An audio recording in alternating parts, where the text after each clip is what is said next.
बिस्मिल्लाहिर्रहमानिर्रहीम। Exercise 4.1।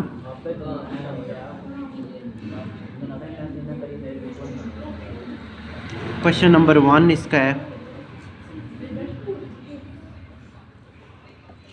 Factorise by the identification common factor.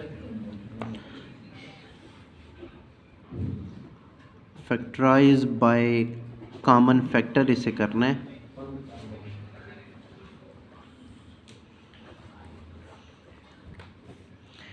इसका जो है वो हम चौथा पार्ट ले रहे हैं। चौथे पार्ट में है 4a² b प्लस 8ab का स्क्वायर। इन दोनों में से कौन सी चीज़ कॉमन है, आपने वो पहले कॉमन ले लेनी है। जैसे इन दोनों में 4 कॉमन है, क्योंकि दोनों 4 के टेबल पे चले जाते हैं, तो इन दोनों में पहले तो 4 कॉमन आ गया। फिर इसमें a² है और इसमें a है, तो दोनों में a कॉमन आ गया। इसमें b है और इसमें b² है, तो दोनों में b कॉमन आ गया। छोटी वैल्यू जो है ना वो कॉमन ले ली जाती है। हाईएस्ट कॉमन फैक्टर जिसे आप कहते हो कि ऐसी छोटी वैल्यू जो दोनों में मौजूद हो वो आपने कॉमन ले लेनी है, या बड़ी से बड़ी वैल्यू जो दोनों में कॉमन आ रही हो उसे आपने कॉमन ले लेना है। जैसे ये बड़े से बड़े 4 के टेबल पे काम चले जाते थे तो हमने 4 कॉमन ले लिया। ये 2 के टेबल पे भी जा सकते हैं, लेकिन 2 से 4 बड़ा है तो इसलिए हमने 4 कॉमन लिया है। इन दोनों में एक में a² है और एक में सिंपल a है, तो इन दोनों में छोटी वैल्यू जो है वो a कम से कम दोनों में मौजूद है, हमने वो a कॉमन ले ली। इसी तरह b जो है वो कम से कम दोनों में एक b मौजूद है, तो a कॉमन ले ली। कॉमन हमेशा वो चीज़ लेते हैं जो दोनों में मौजूद हो। अंदर ब्रैकेट लगा के आ जाएगा, 4 बाहर कॉमन आ गया, a² में से a बाहर कॉमन आ गया, अंदर a के रह गया, a की b था जो कि बाहर कॉमन आ गया, प्लस 4 2 ज़ा 8। 4 का टेबल पढ़ना है, 8 टाइम कितनी दफ़ा होता है, 2 टाइम। 4 2 ज़ा 8, a कॉमन आ गया, b² में से एक b कॉमन आ गया, तो अंदर b रह गया। ये इसका आंसर है। इसमें से एक और पार्ट करते हैं हम, पार्ट नंबर 6, लास्ट वन वाला पार्ट है ये। 3a² b माइनस 9ab का स्क्वायर प्लस 15ab। ये जो है अब 3 वैल्यू है, ऊपर वाला हमने कॉमन लिया था 2 वैल्यूज़ का, अब नीचे 3 वैल्यूज़ आ गई हैं। 3 वैल्यू का मतलब है अब तीनों में जो जो सेम चीज़ है ना वो आपने कॉमन लेनी है। 3, 9 और 15 तीनों जो हैं वो 3 के टेबल पे चले जाते हैं, तो 3 इसमें से कॉमन आ गया। इसमें a² है, इसमें a है और इसमें भी a है, तो कम से कम वैल्यू a है जो कि तीनों में मौजूद है, तो a कॉमन आ गया। इसमें b है, इसमें b² है और इसमें भी b है, तो कम से कम जो कॉमन आने वाली वैल्यू है वो b आ जाएगी। अब ये कॉमन आ गई है, इसे बारी बारी वैल्यूज़ पे डिवाइड करना है। फॉर एग्जांपल 3ab, इस सारी वैल्यू में से हमने कॉमन ले लिया है, तो अंदर सिर्फ क्या रह जाएगा, a। आगे -3 का टेबल कितनी दफ़ा 9 पे जाता है, 3 3 ज़ा 9, a था वो कॉमन आ गया, b² में एक b कॉमन आ गया और एक b अंदर रह गया, प्लस 3 5 ज़ा 15 और a b दोनों बाहर कॉमन आ गए थे, इसलिए अंदर सिर्फ 5 बच गया। ये इसका आंसर है। नेक्स्ट हम इसी एक्सरसाइज का क्वेश्चन नंबर 2 कर रहे हैं। क्वेश्चन नंबर 2 जो है उसमें उसने कहा हुआ है कि आपने फैक्टराइज करना है। सिंपल फैक्टराइजेशन अब करनी है हमने। फैक्टराइज किसे करना है,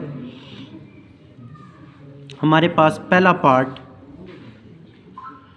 5x प्लस 15, इसे हमने जो है वो फैक्टराइज करना है। कैसे फैक्टराइज करेंगे, इन दोनों में से कॉमन ले लें। पहले 5 कॉमन आ जाएगा, अंदर आ गया x प्लस 5, 3 ज़ा 15 होता है, x प्लस 3 आ गया। तो ये सिंपल पहले की तरह जैसे हमने कॉमन लेके फैक्टराइज किया, ये कॉमन लेके फैक्टराइज हो सकता है। लेकिन इसके जो बाकी पार्ट्स हैं ना वो कॉमन लेके फैक्टराइज नहीं होंगे, उनमें से हमने फैक्टराइजेशन मेथड लगाना है। फॉर एग्जांपल मैं पार्ट 2 कर रहा हूँ, x² प्लस 4x प्लस 3। ये क्वाड्रेटिक इक्वेशन है। क्वाड्रेटिक इक्वेशन वो जिसमें सबसे बड़ी वैल्यू x² फिर वैल्यू सिंपल एक्स और फिर कांस्टेंट आ जाती है। इसे क्वाड्रेटिक इक्वेशन बोलते हैं, जिसमें वेरिएबल की हाईएस्ट पावर 2 हो, फिर वेरिएबल की पावर 1 और फिर वेरिएबल के अलावा वैल्यू हो जिसे आप कांस्टेंट बोलते हो। इसको करने का क्या तरीका होता है, ये जो एंड वाली वैल्यू होती है, एंड वाली वैल्यू के आपने दो पेयर बनाने हैं। एंड वाली वैल्यू जो है उसको आपने एक साइड पे लिख लेना है, इसके दो पेयर बनाने हैं, जैसे 1 × 3 और इसका कोई पेयर नहीं ना बनता, या 3 × 1 करें तब भी वो 1 × 3 के ही बराबर आता है। इसका ऐसा कोई पेयर बनाना है जिनको प्लस या माइनस करने से ये सेंटर वाली वैल्यू बननी चाहिए। जैसे 1 × 3 हमने इसका पेयर बनाया है, 3 + 1 करेंगे तो इसका आंसर 4 ही आएगा। इसका मतलब है इस सेंटर वाले 4x की जगह पे आपने इसके दो पेयर इस्तेमाल करने हैं, x² + 1x + 3x + 3। इस 4x की जगह हमने इसके ये दोनों पेयर इस्तेमाल कर लिए हैं। पेयर लगाने के बाद अब दो वैल्यूज़ में से आपने कॉमन लेना शुरू करना है। पहली दो में से क्या चीज़ कॉमन आती है, x कॉमन आ गई, अंदर आ गया x + 1, x² में से एक x बाहर आ गया तो एक अंदर रह गया, 1x में से x बाहर आ गया तो 1 अंदर सिर्फ रह गया, प्लस इन दोनों में से 3 कॉमन आ रहा है, अंदर क्या आ जाएगा x + 1। एक ट्रिक यहाँ पे हमेशा याद रखिएगा कि ये जो दोनों ब्रैकेट्स आएंगी ना कॉमन लेने के बाद, ये दोनों हमेशा सेम आएंगी। अगर ब्रैकेट गलत नहीं सेम आ रही तो इसका मतलब है आपने क्वेश्चन गलत किया है, आपका क्वेश्चन ऊपर से कहीं गलत हो गया है। ये दोनों ब्रैकेट हमारी बिल्कुल सेम आ गई हैं, ब्रैकेट को एक दफ़ा लिख लें और ब्रैकेट के बाहर जो चीज़ें हैं उनको इकट्ठा करके एक ब्रैकेट में लिख लिया है, तो ये इसका आंसर है। ये सिंपल फैक्टराइजेशन हमने की है। नेक्स्ट क्वेश्चन नंबर 3, ये भी सेम वही क्वेश्चन है फैक्टराइजेशन का। इसमें अब साइन जो है वो प्लस माइनस होके आएंगे, तो उनको भी आपने ज़हन में रख के इसे फैक्टराइज करना है। फैक्टराइज करने का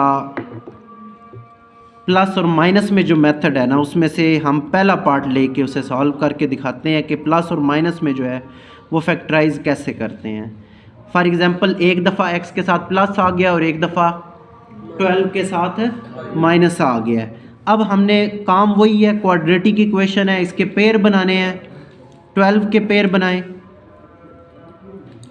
यहाँ पे -12 है ना, तो इसका मतलब है हमने -12 के पेयर बनाने हैं।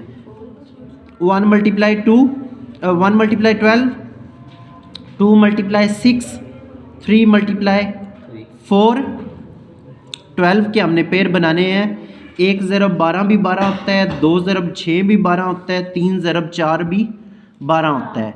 आपने इन सारे पेयर्स में से वो पेयर सिलेक्ट करना है जिसको प्लस माइनस करने से ये सेंटर वाला आंसर बने। इनमें से कौन सा ऐसा पेयर है जिसे जमा या माइनस करने से ये 1x बन सकता है। एंड वाला 4 और 3 है ना, 4 में से 3 माइनस करोगे तो इसका आंसर 1 आ सकता है, और किसी का भी प्लस माइनस करने से आंसर 1 नहीं आता। अब आपने दूसरी चीज़ ये देखनी है कि यहाँ पे प्लस में है या माइनस में है। प्लस में x है ना, इसका मतलब है कि आपने बड़ी वैल्यू के साथ प्लस रखना है और छोटी वैल्यू के साथ है, ताकि बड़ी वैल्यू के साथ अगर प्लस आएगा तब इन्हें माइनस करने के बाद आंसर के साथ भी प्लस आएगा। दो पेयर इस्तेमाल कर लें, x² + 4x - 3x - 12। हमने इस x की जगह पे जैसे ऊपर काम किया था, इसके दो पेयर हमने इस्तेमाल कर लिए हैं, -3x और +4x। आगे पीछे करके इन दोनों को लिख सकते हो, उससे कोई फ़र्क नहीं पड़ेगा। दोबारा वही पहले दो में से कॉमन लें, क्या चीज़ कॉमन आ जाती है, x कॉमन आ जाएगी, अंदर x + 4।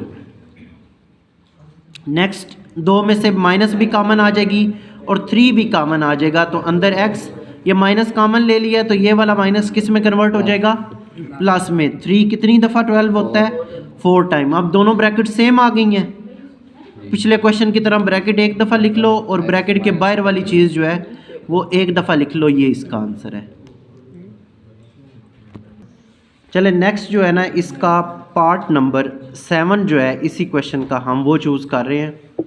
पार्ट नंबर 7 क्या है जी, y² + 13y + 36 = 0।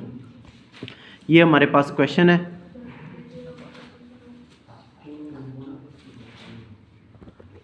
क्वाड्रेटिक इक्वेशन है, दोबारा इसका क्या करना है, क्वाड्रेटिक इक्वेशन में जो एंड वाली वैल्यू है ना उसके हमने पेयर बनाने हैं।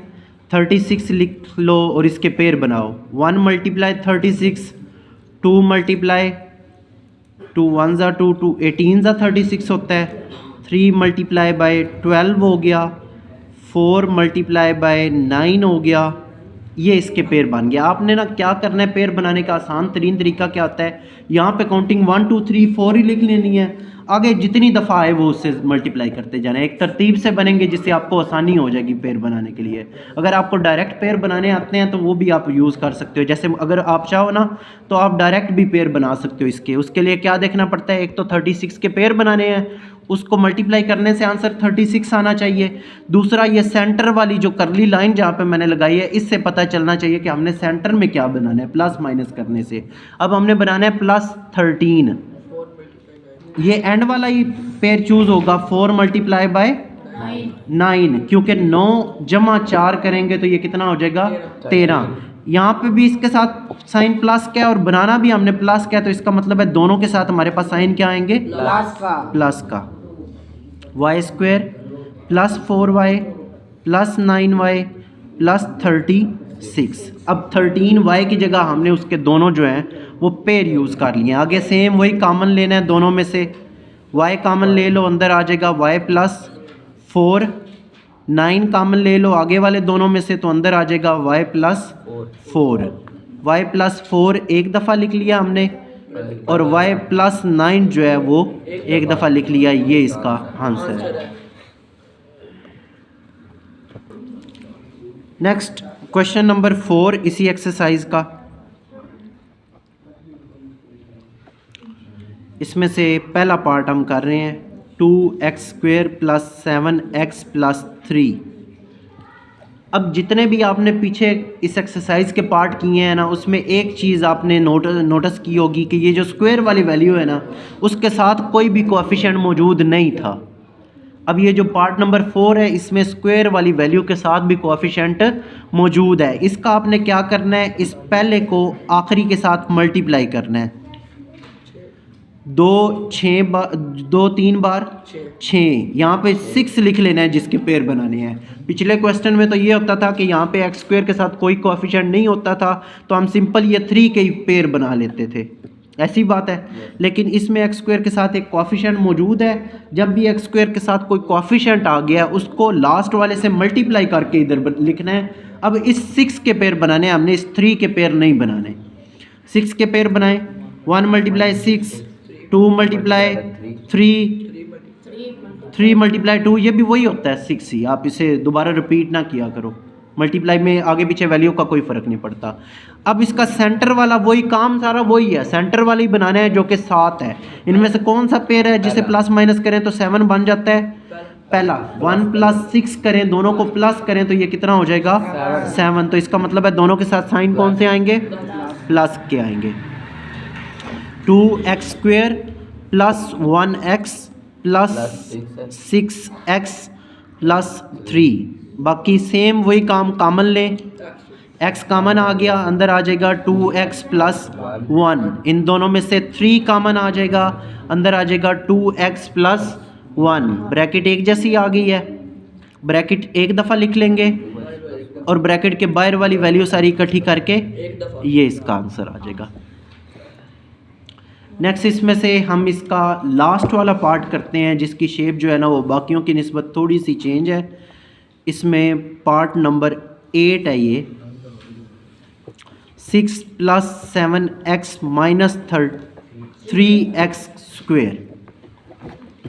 ये हमारे पास क्वेश्चन है 6 +